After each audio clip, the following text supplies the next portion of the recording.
use the word emergency for the first time in about... This is Jim, and, Receiving this message. We are Ken Jennings and John Roderick. We speak to you from our present, which we can only assume is your distant past, the turbulent time that was the early 21st century.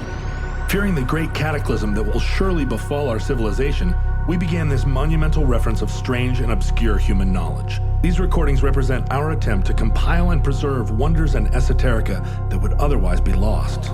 So whether you're listening from an advanced civilization or have just reinvented the technology to decrypt our transmissions, this is our legacy to you. This is our time capsule. This is the Omnibus.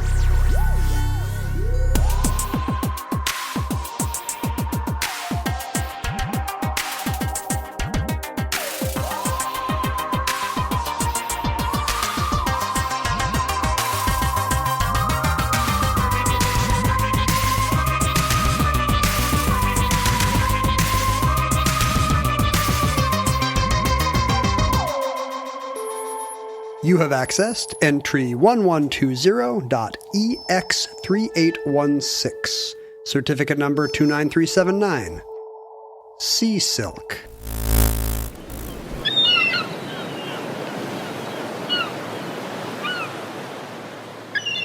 I know that you're not a clothes horse, but increasingly interested in clothes. I think you're...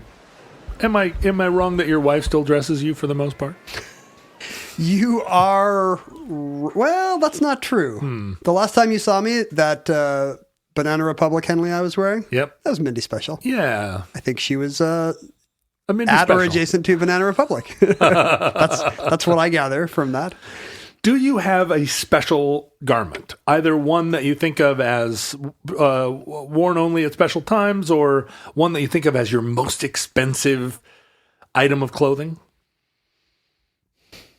I feel like most of my nice items of clothing are kind of like office wear that I don't have much call to wear. Oh, because I work from home. But you have it from back when you worked in an office? Or no, just when I had to be on TV or something, and I needed a nice suit or a nice jacket. Do you have a ceremonial garment that is a special only? I have a short sleeve button up kind of beach shirt that looks like something Carl Wilson might have worn in 1967. Yeah. And I took it from my grandpa's closet after he died, like not like seconds after. Yeah. But like Grandpa's dead. Quick! Gotta go. You block off the closet. I'm going to get the Beach Boys shirt. No, it was just like, hey, if you want to remember anything. And I grabbed this one button-down shirt. That you thought of as his? Or you were I was just like, hey, this is actually kind of a nice shirt. I'll get one thing. I would wear this. So it has some sentimental attachment. Do you have a T-shirt that reminds you of your college years that you still have to work out in? I have a really old Universidad de Madrid sweatshirt I bought. You know, it's probably some souvenir store in Madrid somewhere, right? Like in the early 90s. That's now kind of faded and peeling. But, you know, a beat-up gray sweatshirt will last past the apocalypse. I'm sure we're talking to people who are living in houses made of our abandoned hoodies. We could be talking to sentient hoodies. You probably sleep in my hoodie, like we've just broken up and you miss the smell of me. Mm-hmm. No, it's a priestly garment that only the priests wear. They put it on the sacrifice right before they cut a pentagram into her. I have like a velvet jacket I like, but it's just like Zara. Yeah, it's I've just seen fast that. fashion. I've seen that. You're not velvet impressed. Jacket. I assume you want me to ask you what your cool, rare object de... What's the opposite of object d'art, but for clothes? An object de fashion. De couture? Yeah, de couture. Objet de couture.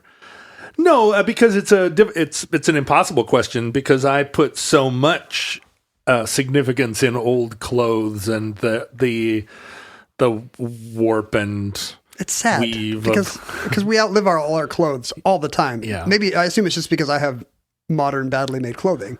Yeah, but I will thing. love a T-shirt, and 18 months later, it'll have little holes by the collar and underarms, and out it goes. Out it goes, right. And I think that's... And I love that Chex Mix T-shirt. That's what I love about it, is that stuff is made so well out of such amazing fabric that it has survived one or two generations of wearer before it even gets to me.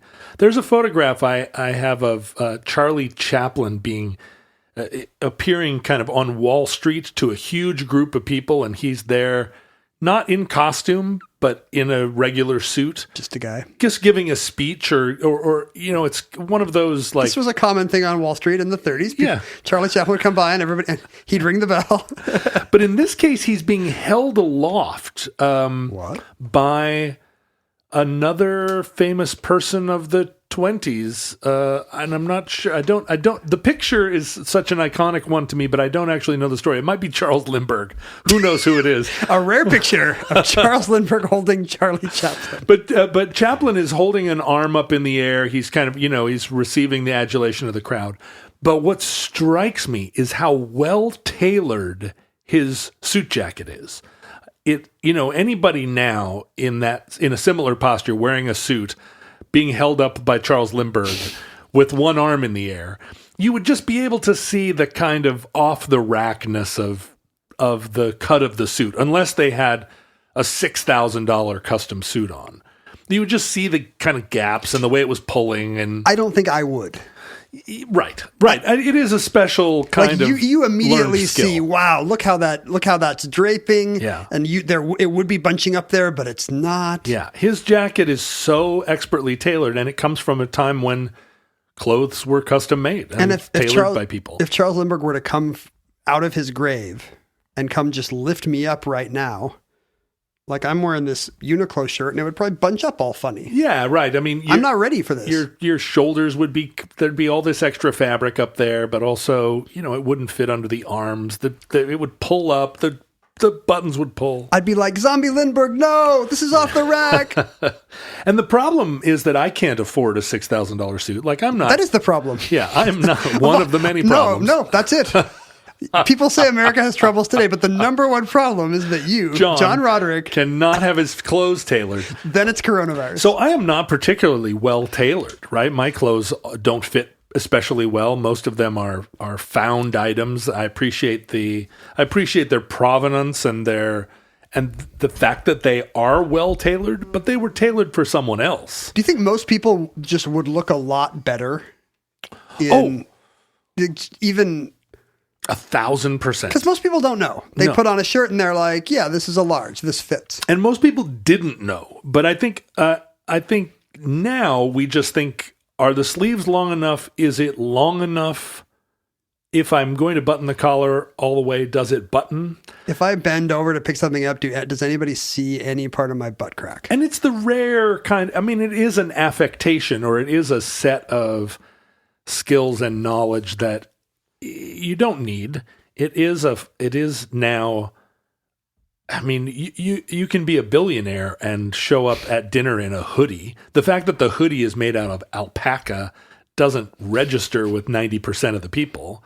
There just isn't that. It isn't the signifier it once was. I have a problem where I enjoy when people are dressed well and looking good. I'm like, wow, I admire that. Yeah. And yet if I were to try to do that to the same event, I'd be like, why am I wearing these fancy clothes to this? Yeah. Like I feel like somehow I don't deserve or am a bad receptacle for that concentrated fashion. People that are interested in that stuff often try to have a party where they try to. It's like we were just discussing cars and coffee, where people that own nice cars just have events to bring their cars to because none of their friends or family appreciate the car.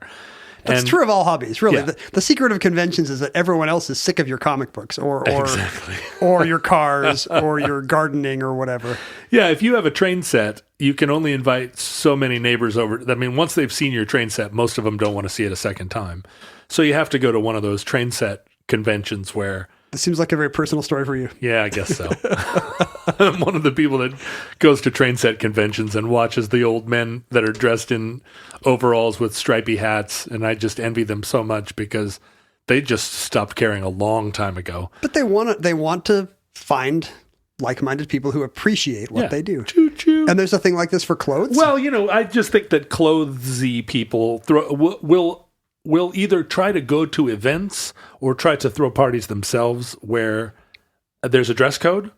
But the problem is that if you are into clothes, the chances that your other friends are into clothes, it's pretty low if you're picking your friends for other reasons. If you're picking your friends because you like them and they're smart or they're funny or whatever.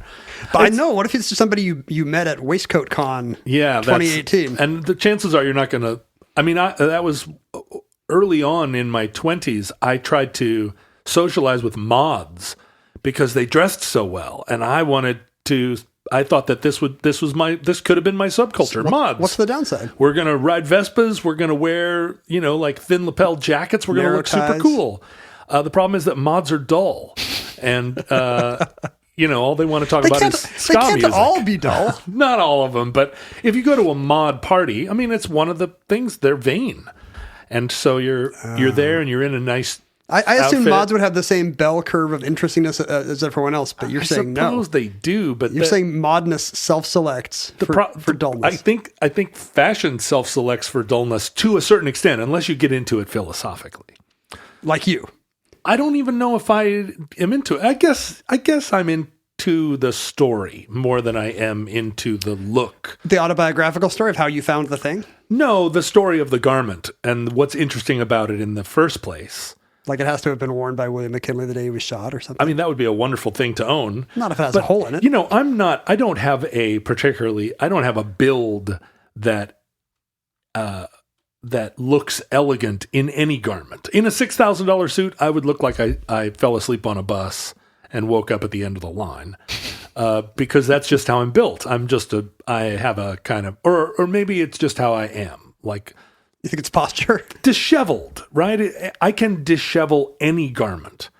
Like Big Ben. That's right. Remember the strip where they put the new outfit on him and like 3 panels later, he's got the cloud again? I had a good friend in high school that he could put on a suit off the rack. He looked amazing in it. And at the end of the day, he looked amazing in it. And at the end of the day, I looked like I swam across a sea in it. Isn't that just being handsome? I think. Like every time I see a picture of some jacket or something, I'm like, wow, look how good that guy looks. Oh, wait. He's handsome. He's like 29 and has extraordinary jawline. That is. I am not 29 and I do not have an extraordinary jawline. But part of loving the story of this stuff is learning to love tailoring as a art. Learning to love fabric as a creation. You can tell this stuff. You can be like, look at the stitching on this. Only because I was interested in it enough to study it. Just like you and I know anything. I mean, when people ask me, how did you know that? Which I'm sure you get all the time. How did you know that? You say something just offhand, like, oh, well, that's blah, blah, blah. How did you know that? I do tend to know, by the way. I do tend to remember where I learned stuff, and people are skeptical. You remember where you learned it, but the question of why you learned That's true. is extremely hard to answer, right? How do you know that? That's a therapy question. Why do you know that? And yes, there was a guy that posted, he has some Instagram account about Seattle architecture. And Lord knows why this person does it. Because they routinely get the story wrong. And they posted something on Instagram that was like, this building is at the corner of Rainier and Dearborn. And that's the whole point of this Instagram account. And I commented on it and was like, I think that building is not on the corner of Rainier and Dearborn. And the person was offended that I had corrected them and pushed back. Nope, afraid not. And then like a couple of days later, wrote me and said, it turns out you were right. And I was like, yeah, I know I was right. And he said, how did you know that? And it was an unanswerable question. Like, how did I know it? Because I saw it and I knew it. But I don't know how I don't know why that is a thing that I chose to know. But how do you know like this kind of tonsorial stuff? Wait, is that the right word or is tonsorial hair? Sartorial. Tonsorial is hair? Or tonsils. Tonsorial means related to the throat. Yeah, I guess. What is tonsorial? Look it up. I think tonsorial might be hair. Hair? Is that right? Yes. Related to hairdressing. So sartorial stuff like this. Wait, or isn't sartorial clothes? Yeah, sartorial is clothes. So how would I know? Like, oh, that's good stitching. No, this is a cheap piece of crap. Like, what avenues are there for me to come to that knowledge? Do you just kind of sense it? Is it like somebody who is like looking at baby chicks and it's like male, female, male, intuitively you know, but you can't explain why? I think it begins with just the anyone who is interacting with the culture up until recently. I think, fashion used to be a thing that from season to season, what was considered stylish changed dramatically. Yes. And fashion was a thing that actually worked as a revolutionary social mover, particularly in the 20th century. It was an element of women's rights. It was an element of a lot of different kinds of emancipation. You can put on the clothes of your oppressor, and especially if you've just murdered him, disempower him or them, right? I mean, it's part of why preppy clothes became so ubiquitous, because the initial adoption of preppy clothes was a kind of usurpation of what were the secret encoded clothes of the dominant. Of privilege, yeah. But no one had to teach you? Well, it's like anything where you develop an affection for a topic, you pursue, you have an avidity for it that's just sort of a following of trails, right? You find a thread, and that's what our topic is nominally about today. But you follow a thread, not a literal thread. Often. Is this how you find a jacket? You find a thread and you follow it back to the rack and follow it, and there is the jacket. I love going to thrift stores, and very quickly within a thrift store context, at least, you have to learn to narrow your selection, because you look at a rack, it has 600 blue jackets on it, and to be there and to be interested in buying a blue jacket and just picking out one, you start to distinguish between polyester and wool. You start to distinguish between cut and fit.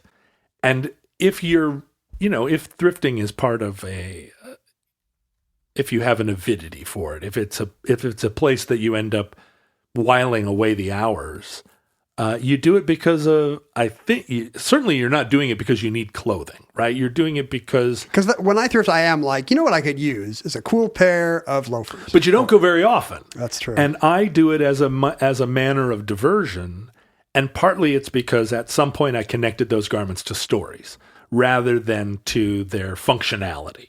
And as I connected them to stories, I realized that nicer garments have more functionality just by virtue of their quality. Right, they're better looking.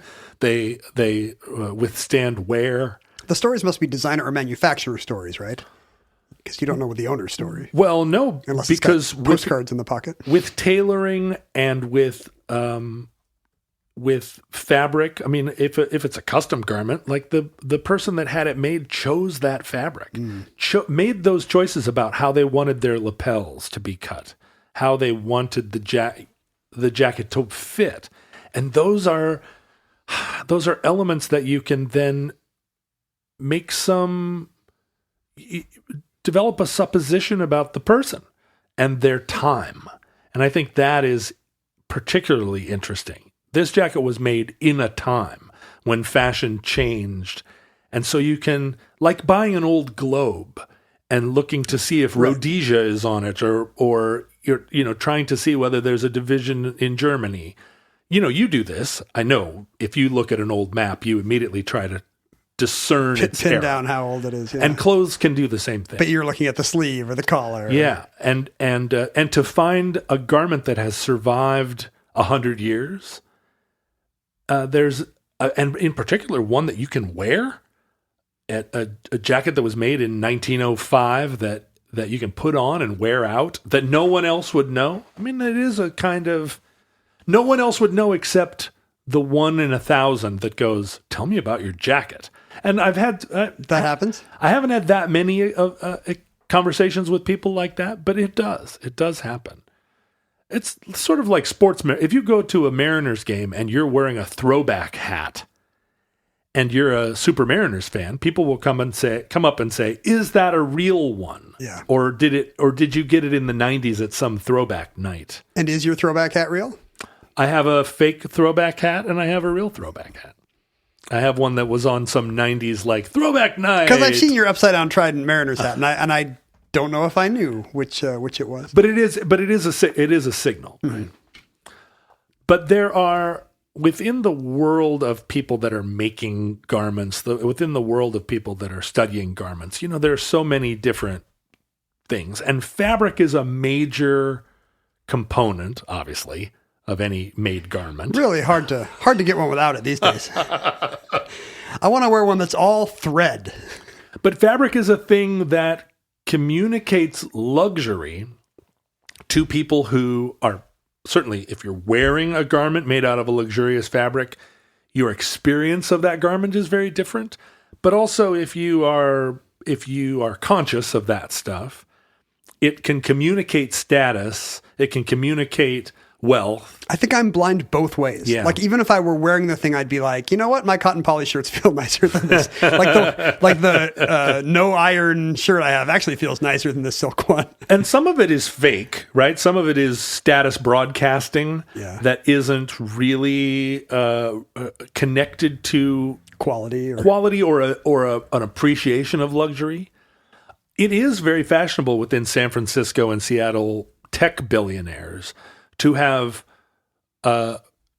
very like regular looking clothes made out of extremely expensive fabrics.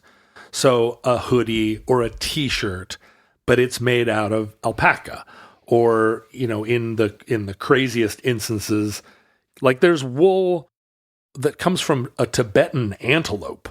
Like a specific one? Yeah. This is Greg, the Tibetan antelope. No, not that specific, but there is a kind of Tibetan antelope that you can harvest its wool, and it's, extraordinarily rare. And you could, if you wanted, have a t-shirt woven out of it and wear it under an alpaca hoodie. And I can see a world where this stuff actually is a little nicer, and even to a dummy like me would subconsciously give off some vibe of, look at that unusual and well-fitting garment. Yeah, and I think to wear it is to marvel at both its lightness, its warmth, or its breathability, its durability. Maybe you smell like a Tibetan antelope? If it gets wet, you probably do smell like an unwashed antelope. But those are signifiers that are meant only for a very narrow audience, right? If you are showing up in a t-shirt and a hoodie, you're trying to say, I'm a regular. I don't go in for all that. I'm not pretentious, yeah, but I am super wealthy. But I'm super wealthy, and this is a thing that no one else could possibly have. This t-shirt and sweatshirt combination cost $15,000. Was that true of Steve Jobs' turtlenecks? Was there anything special about them, or did he just wear regular JCPenney turtlenecks? I always think of them as just the most regular, probably started out as cotton poly, then ended up being nicer. And I mean, they were mock turtlenecks, right? I think he bought them at Eddie Bauer. Yeah, that's probably true. But that was also that's the Henry Rollins problem, right? You can become rich and famous and still imagine that your choice of sweatshirt or hotel, or, I mean, Bill Gates drives a Volvo, right? There's a little bit of reverse snobbery or reverse pretension. Well, there's no good option. Like, right. Whatever you drive will be a subject of comment because you're Bill Gates. I mean, if he drove a Bentley, he would look ridiculous. People don't understand the degree to which just a little bit of notoriety changes a lot of just the way, even if you don't change, the interactions with you change. Yeah. And so people will notice, hey, flashy car Bill Gates is driving, or why is Bill Gates driving a Toyota? And even if he picks some sensible thing in the middle, it's still going to be like, Bill Gates drives a Volvo. I mean, yeah, there's no win for Bill Gates. Kurt Cobain bought a fancy car when he first got rich, and I don't remember what it was, some kind of fancy car. And he got mocked for it by his cool punk rock friends. I think Courtney Love mocked him for it. And he went and bought a Volvo, traded it in, got a Volvo, because it was just nice enough that he didn't feel like he was still driving a Ford Econoline, but it wouldn't stand out. He could pull up somewhere and not generate snark. We are thinking of replacing our minivan finally, because the kids are finally aging out of the age when we have to drive this awful Honda minivan. Yeah, and your minivan is exactly the one you would have picked if you hadn't been famous. Maybe I would have got the Toyota if I hadn't been famous. But you got the Honda instead? Upgraded to the Odyssey with that sweet, sweet game show money. But we're looking for cars with Dylan, who, of course, with the eye of a 17-year-old boy, is like Maserati. Yeah, no, really, it's like no. He knows what he can maybe get away with. He's like, what if we get the Audi, but we get it with the moonroof? Or he's got these little Dad, signifiers of prestige in his head. And we're just like, I don't know. Do we want the BMW? Is he trying to convince you to get the S model?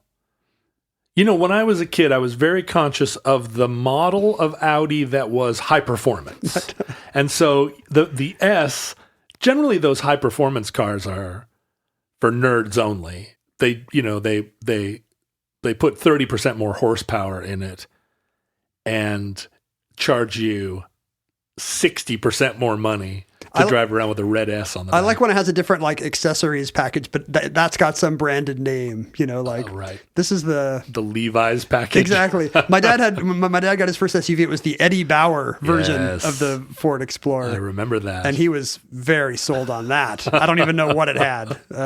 Leather interior or something. What did I see? There was like a Burberry branded Land Rover, maybe, or Range Rover. That makes sense. And it just felt like, oh, wow. I mean, that's an $80,000 upgrade or something. Fabric has always communicated luxury all the way back to ancient times. Probably more so then. There were fabrics that were reserved for royalty. By law or just by... Yeah, by the necessities of how the economy worked. I wonder by law, right? Purple. Certainly purple and certain dyes were reserved. But also, in Roman times, the material of your toga communicated status. And, everyone wore a toga. But depending on whether it was cotton or linen, depending on whether it was wool or silk, you could demonstrate your wealth. I think there actually was some purple edging that people could wear back then. A certain kind of toga that showed rank or privilege. Yeah, well, and the stitching on your toga. If everyone's wearing the same garment, how are you going to distinguish yourself? That's the problem. But think about the golden fleece. Even in the era of Homer, the story of the Golden Fleece was already an old story.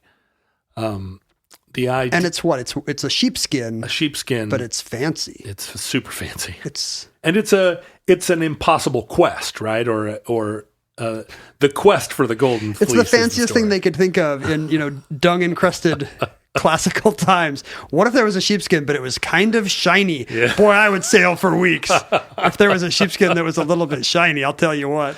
It goes, I'm sure, back to the very first garment that people put on. When they found, what was his name? Etzel? Who's the Austrian guy that they found in a glacier?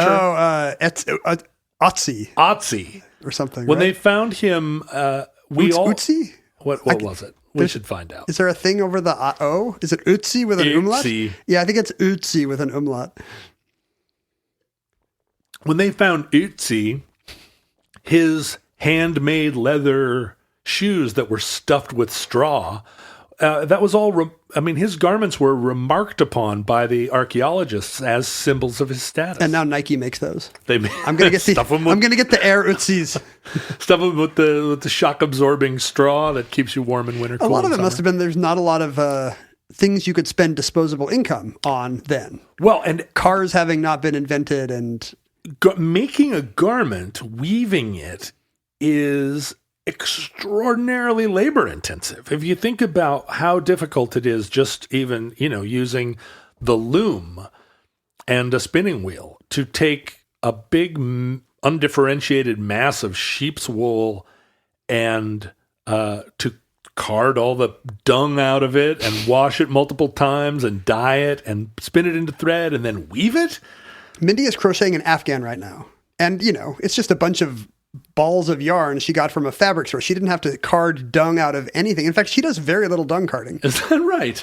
Well, talk about privilege. She should check that privilege right now. Like many modern American homemakers, she's gotten devices that help her with her dung carding. Yeah. But, efficiency. But she's going to spend, I just see her spending dozens, if not hundreds of hours on making a single Afghan. And it really makes you think, I'm sure automation helps, but also the fact that we're able to ignore the kinds of developing world workers and factories that produce a lot of our inexpensive garments. She doesn't need to make it either. You're all well clothed. She's not knitting this in order to survive. If this Afghan did not exist, I'm sure we could find some other weird purple and green thing to put on the back of the couch.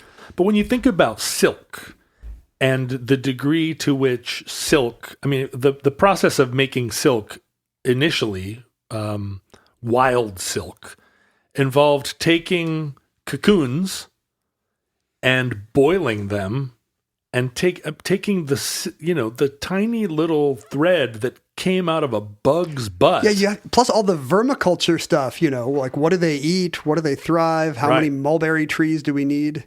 To harvest wild silk, you would have to, you pull the cocoon down and cut the bug out of it, and what that does, of course, is shorten those threads, and then you have to tie them together and weave a single strand. You retie all the little threads. It's so much work now. Or in industrial silk making, part of the reason they boil it, they kill the bug, and then they can unwind the cocoon and pull a single strand, an incredibly long single thread by unwinding a cocoon. And is that one Chinese man doing that, or is that machines now? I think probably there are machines involved, but traditionally, anciently, and then try and collect enough of those, let alone weave them together to make a garment.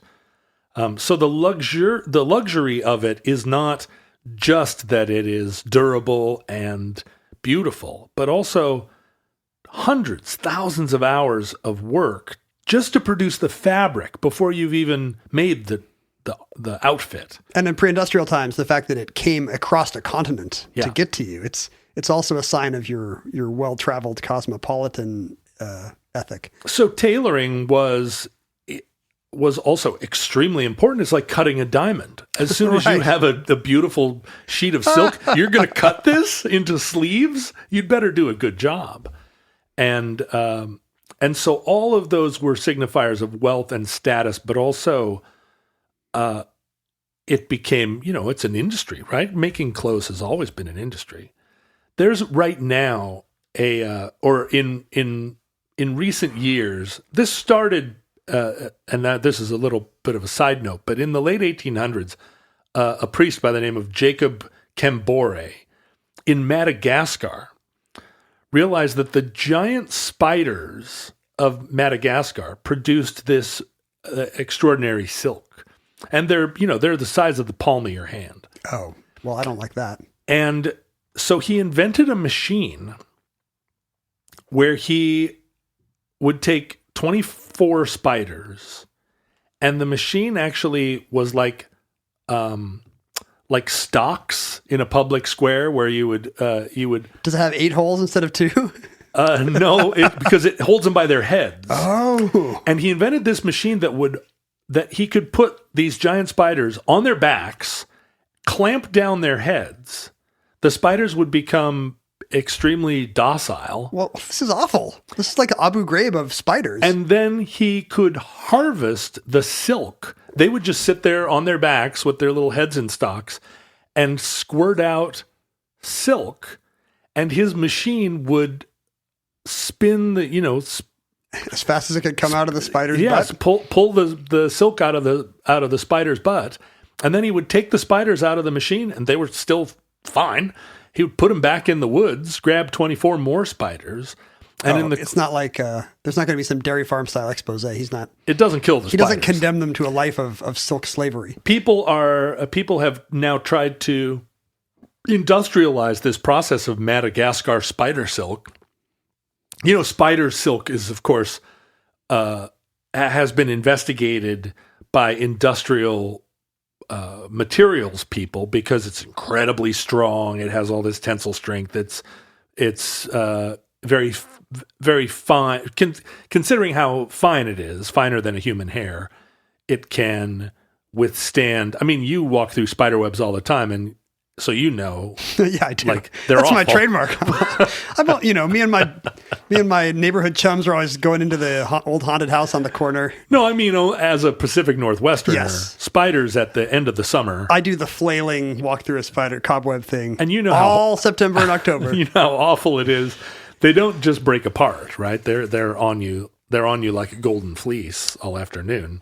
Before the invention of synthetics, I think that was the finest thread available was spider silk, and I think they used black widow spider webs for the sights in certain kinds of military artillery because nothing else was fine enough to make a target in the lens.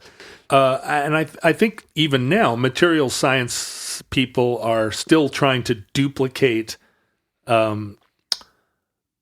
the qualities of spider silk or moth silk because they, what ends up, the way that those are produced is that they come out as a liquid. Yeah. And then the abdomen of the creature somehow forms it into a solid. It's got a spinneret that's kind of compressing it so the molecules form a fiber. Yeah. But how do you teach your butt to do that? I've tried for hours. Well, I know. I mean, how do you even how could you get your nose to do it? I mean, I would have any part of my body that could spin. My ears seem to be starting to spin very delicate fibers as I get older. Yeah, now that I can't go to the barbershop anymore, my nose hair problems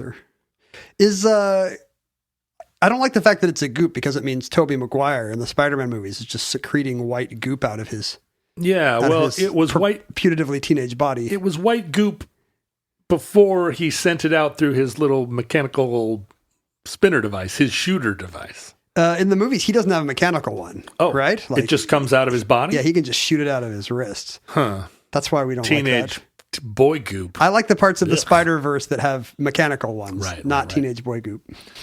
A lot of garments, one of the most ancient garments is a garment called bark cloth, which is literally that. It's like tree bark? You take the bark off a tree, and you can think of, if you peel bark off a tree, a kind of fibrous inner coating.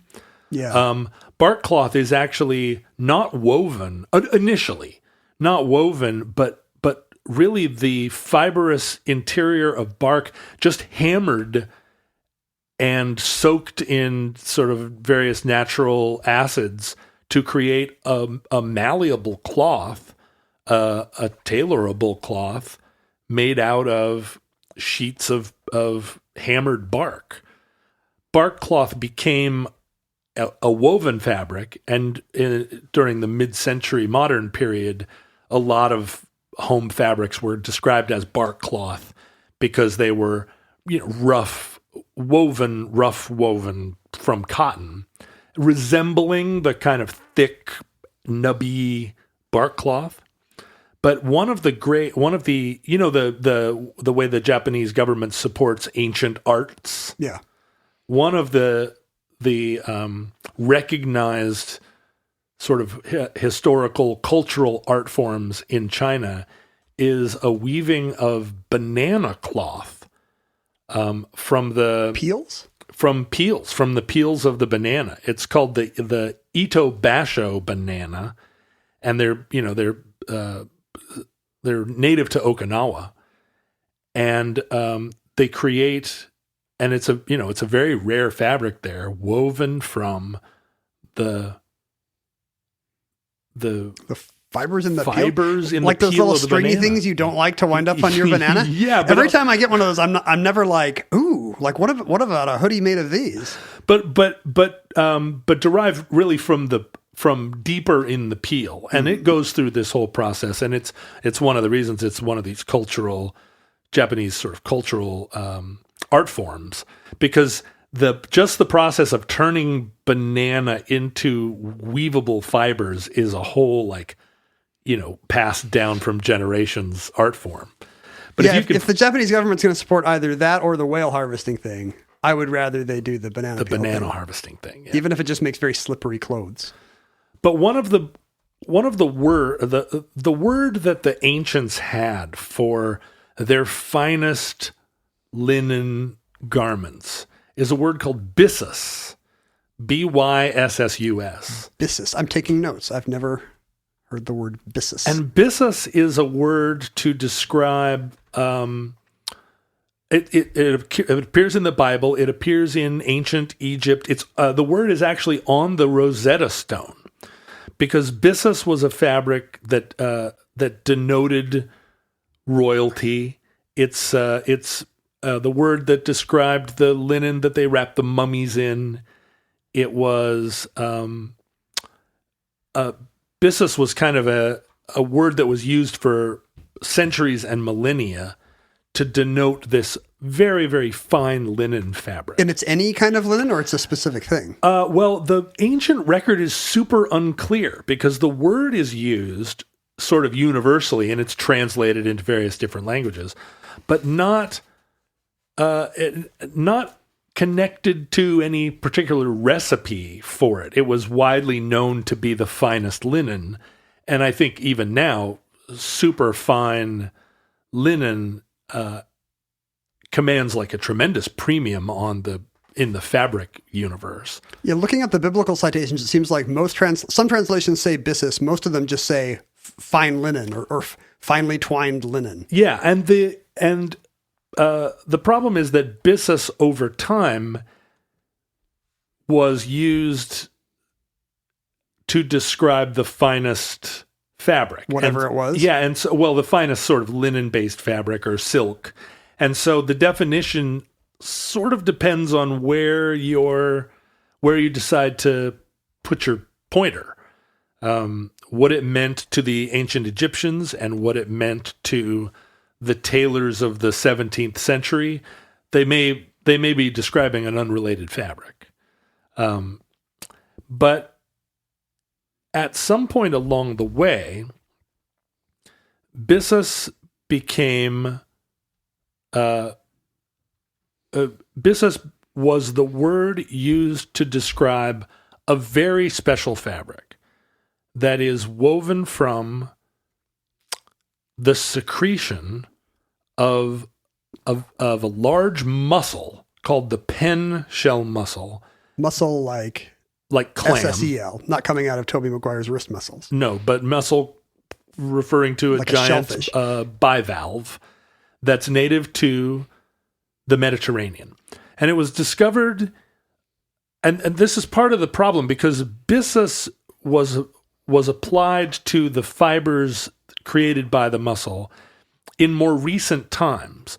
But sea silk was described in ancient times as one of the most luxurious of all fabrics. And in fact, it was known in China as an imported fabric, kind of a reverse product of the Silk Road. Because it was European only? Because the pen mussel is only a Mediterranean aminal. So the Sea Silk Road goes the other way. The Sea Silk Road went the other way. And in China, in ancient times, or in early modern times, the product of, or this fabric, sea silk, amazed and delighted them. It was something. It was a reverse silk that they couldn't account for. Well, I can't get over the fact that it comes out of a bivalve. So, I mean, for some reason, we're used to the idea of insects giving us fibers. Right. But, I've never seen a clam that was covered in fiber. That's a straight line, I guess. Well, in fact, you have. Any mussel that comes out of the ocean in its sort of native state will have a little beard. That beard? Yeah. Oh. And so what a mussel does is it secretes this fiber in order to connect itself to the sea bottom. And mussels use this fiber for an awful lot of different purposes. They're so resourceful, those little mussels. Well, they really are. This material, which is called byssus, And that's named after the linen, not the other way around. Oh, okay. The mussel secretes it and it's similar to spider silk. I mean, it comes out as a fluid. It's a goop. The mussel kind of creates a little vacuum on the seafloor, fills it with this goop, and then the goop sort of, in interaction with the salt water, forms this adhesive that not only attaches it to the rock, but also they can, by lengthening and shortening the fibers, a mussel can actually kind of crawl along a rock. They use it as a defensive weapon. They use it as a weapon. Well, if they're being, because there are mussels, there are bivalves that attack other bivalves. They seem so chill, like on a restaurant on a bed of crushed ice. So if you are a group of mussels, and also they use them to attach to one another and create colonies, but you can mussel shoals. They've got the swampers. They've been known to pick a song or two. So this is a characteristic of mussels universally. What makes the Mediterranean pen shell mussel different is that they are ginormous. They average a foot or two in length. They can grow as large as 4 feet tall. Do they look like the kind of the black Pacific Northwest mussels we see on rocks here? They are long and thin, but they attach at one end. So they stick out of the sea bottom like a pillar. That's how I see mussels, but they're 4 feet tall sometimes. 4 feet tall. Can be. I mean, they're generally 2 feet tall. They're that would still be very large. It's a very large If mussel. I saw any bivalve 2 feet long, I would not be like, I've seen bigger. No, they're Here's what I would say. Wow. They're big and they're extraordinary, and they used to range widely over the entire Mediterranean. And they produce this byssus, which is they produce a lot of it, but because they're so big. Does it come out of the byssus end of the mussel? It does. It's byssus end. They're so big that they produce all this extra beard in order to keep attached solid to the ground. And in ancient times, someone figured out that you could shave the byssus off of a pen shell mussel, and it produced an extremely fine fabric. You don't have to harvest it. You don't have to get it to goop on you. You can actually use the fibers from the beard. You go down and dive on them. I think maybe in ancient times they would pull the mussel up and kill it and harvest the thread. They were not great stewards of the earth. No, they were not. As time went on, it was understood that you could dive down on these mussels, shave them, and it was a renewable resource. But it took a long time for that, I think, to develop. And the historic record is confusing because people talk about this incredible fabric made from sea sheep. Sea sheep? And this was a sea thing. Sheep run. I suspect that the Mediterranean traders described it to the Chinese and the Syrians or the Sumerians, described it as sea wool, and just in a game of telephone, by the time it got to Beijing, there was this idea that in these far off lands in the Mediterranean, that there were sheep that lived under the ocean that would come up periodically. I bet they're picturing like a mer sheep. It's got a fishtail and then it's got like the front end. The Chinese did call it mermaid silk at one point. There's a lot of conversation about this material because it's incredibly strong, incredibly light, and when treated with lemon juice, which is part of the process of softening it to weave it, it becomes a golden, shimmering, translucent material that if you weave a garment out of it, the garment catches the light of the sun and glows gold like made of gold thread. Like the golden fleece. Like the golden fleece. Like Mack Weldon undergarment. And there was, I think, for a while, a suggestion that the golden fleece actually represented a garment made out of sea silk. That's been rebuffed or refuted by contemporary science, because it seems more likely that it would be a sheep fleece. Not a mer sheep? Rather than a mer sheep. I love the fact that it's lemon juice. Lemon juice is part of the... It was probably a chef who discovered it. Like somebody putting a little cocktail sauce on a pen mussel. Yeah, and said, "Oh, voila! I have missed one." The sea silk in the 17th and 18th and 19th century became... It passed out of ancient times and became a known, it was understood how it's made. It's understood that this is a known quantity, and there were attempts to industrialize it or to make it into a viable sort of fashion fabric. You see, it appears in Jules Verne.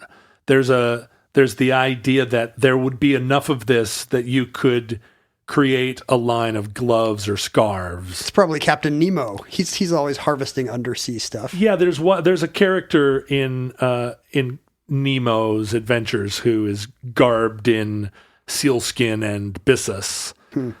But there were some garments made. Now we know that garments made of sea silk date back all the way to prehistory.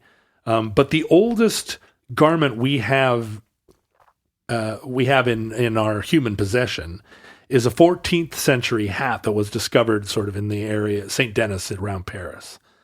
There was I wonder if it was near the gold hats. It might be. It is a gold hat. Would you want a gold hat or a mer-sheep gold hat? I think I would prefer a mer-sheep hat.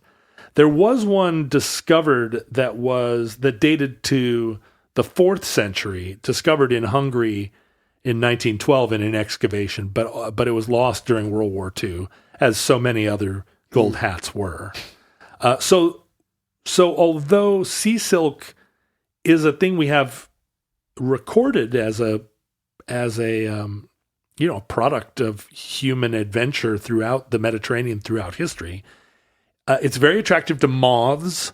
It's so fine that although it's strong, it's also, as delicate as silk fabric would be or alpaca wool.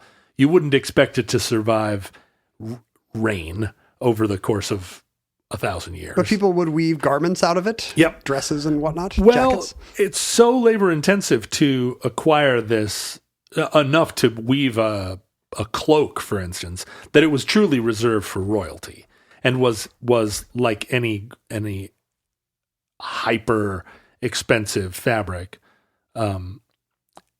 expensive even in a time before you would think of economy that way.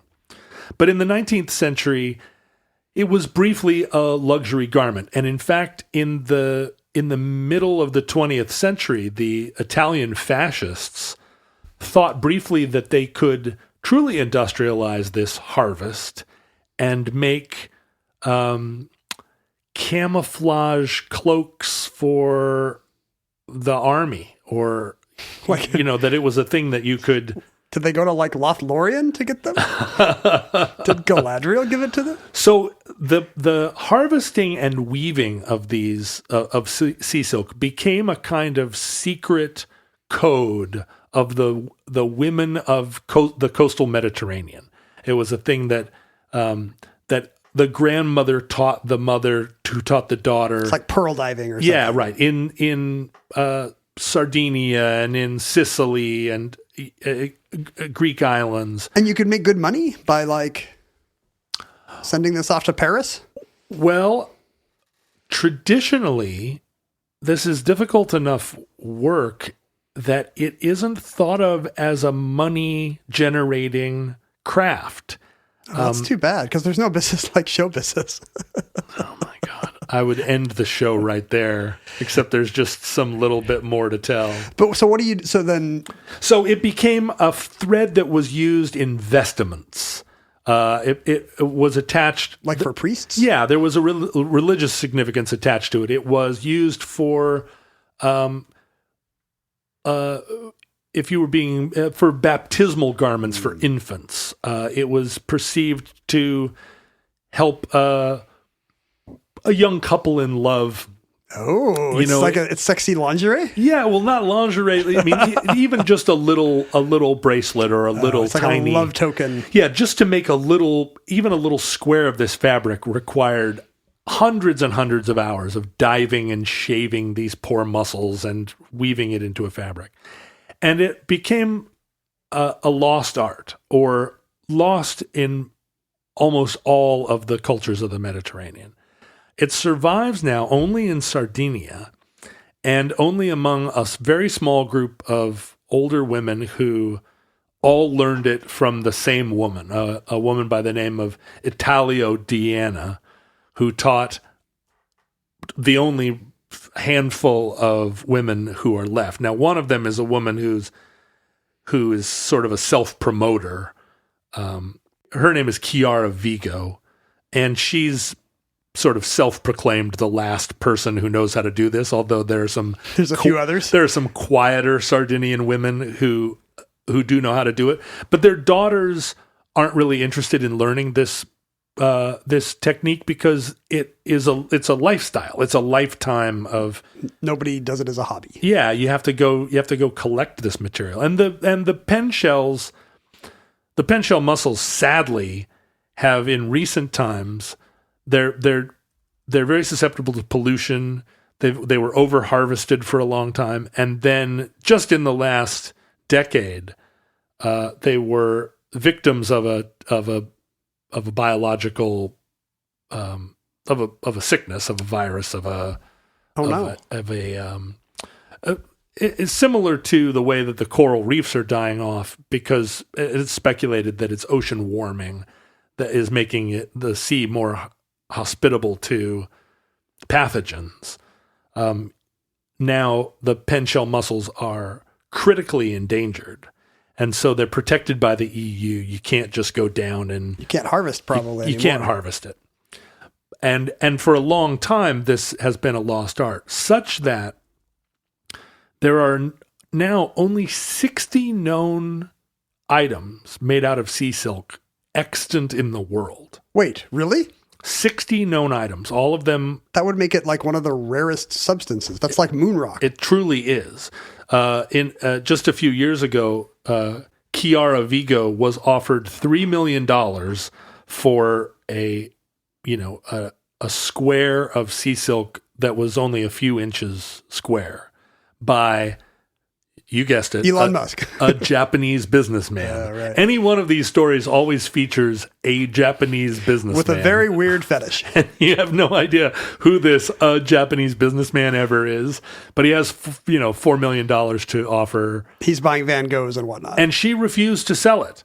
Wow. Because and she lives a humble life with a coal miner husband. They live on a pension, but she's very invested in this story of sea silk being a kind of she says that sea silk belongs to us all. So of course no one can have it. Connection with the waves or whatever. Right. But these 60, not even garments, but 60 little extant items of sea silk that exist in the world. She's using them to clean her sink, probably. Yeah, none of them available. I think if you're like a young bride and you go over to her house and say, "My husband is, sleeping with my best friend," she'll give you a little sea silk wristband. So I don't know if those are counted against the 60 extant items, but she still has she still weaves this. These three women in Sardinia for a few more years that somebody still knows how to weave this, but it's going to be lost. After that, it will be lost to time. After millennia. Well, I'm going to act now. I'm going to go to Sardinia and I'm going to buy some byssus for my missus. And that concludes sea silk. entry 1120.EX3816, certificate number 29379, in the omnibus. Now, hopefully the last 3 people doing social media in your time are about to pass away. They know the lost art of tweeting. They understand all the joke formats. They know what wrong answers only means, or you can only pick 3. All this knowledge is about to be lost, and you should applaud that.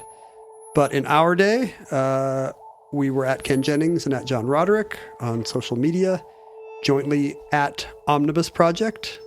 If somehow you have access to early 21st century social media platforms, make sure to follow all those accounts. You won't regret it. You could, if you have sea silk. Oh, yeah. If you have sea silk to barter, please send that to P.O. Box 55744, Shoreline, Washington, 98155. I just got in the mail. What did we get? Oh, we got a bunch of Lake Washington cars and coffee stickers. Oh, how nice. You must have mentioned their outfit on the... Oh, we know where. The Coppicing episode. Timestamp 9/11. So I guess these guys did 9/11. Never forget. Never forget Lake Washington cars and coffee. I've never actually gone to a Lake Washington cars and coffee, but I think I follow them on Instagram. I'm always happy to see their eclectic selection of cars and possibly coffee. Never had or their do, coffee or do they just either. have one kind of drip coffee? It seems like they meet really far away from anywhere that would have coffee. So they're either shipping it in or you're meant to bring it yourself. It says these are stickers for the Omnibus LLV mail truck. And we also got, let's see, Pat sent us 2 stickers that We're getting a bunch of stickers here. he or she made. We still have some Toasty Cake stickers. Now we have some Lake Washington cars and coffee stickers. These homemade stickers have both of her slogans in life. This one says, hydrate or die. Sure. And then her other... Hard to refute that. And the other word she lives by, apparently, or he... full power to the void. Is that a Star Trek reference? Pat says it comes from a random dude that Pat met at a bar while waiting for his or her roommate's band to load out. We had an intense personal conversation for 5 minutes. Then he had me go outside with him, join hands, raise our fists to the sky, and scream, full power to the void. Then he disappeared around the corner. Full power to the void? Yeah, it's got a silent B, I think. An invisible bee. It's not silent. It's got a spoken but invisible bee. Where do you put it? Is it Vobid? Hard to say. So those are Pat's 2 slogans, and Pat passed those along to us. Thank you. So send us your sea silk. We'll settle for stickers in a pinch. You can send, if you have virtual communication to send us, those can much more convenient to send to the Omnibus Project at gmail.com, although we do want to support the post office, which is having a rough year. Yeah. So mail it. Just mail print out your email, put a forever stamp on it, and send it to P.O. Box 55744, Shoreline, Washington, 98155. You can collaborate with fellow Sea Silk enthusiasts at the Futurelings Facebook group. Post pictures of all your crocheting projects. And there's similarly a subreddit and some kind of Discord. Yeah. Which is called Gary's Van. That must be a Roderick on the Line reference. That's a different thing. Gary's Van is a fan group. But that's the name of the Discord that is often recommended to people looking for the Omnibus Discord. Oh, is that right? Oh, I didn't realize that.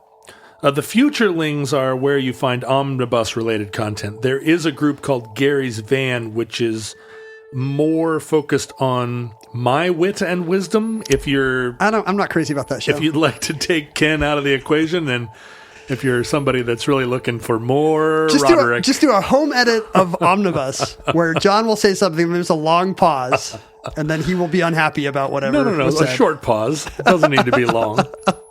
I would like to hear fan edits of this show without one of us. Like, when people take Garfield strips and edit out Garfield, so it's just John talking to no one. Omnibus without John. Yeah. Omnibus -1. And then you could do the parts at home. You could be like, well, if I was Ken, what kind of smart alecky thing would I say? Well, if they did 2 versions without John and without Ken, the ones with mine would be, I would say something and then there would be a pause and I would go, yes, exactly. That's right. And then I would talk some more.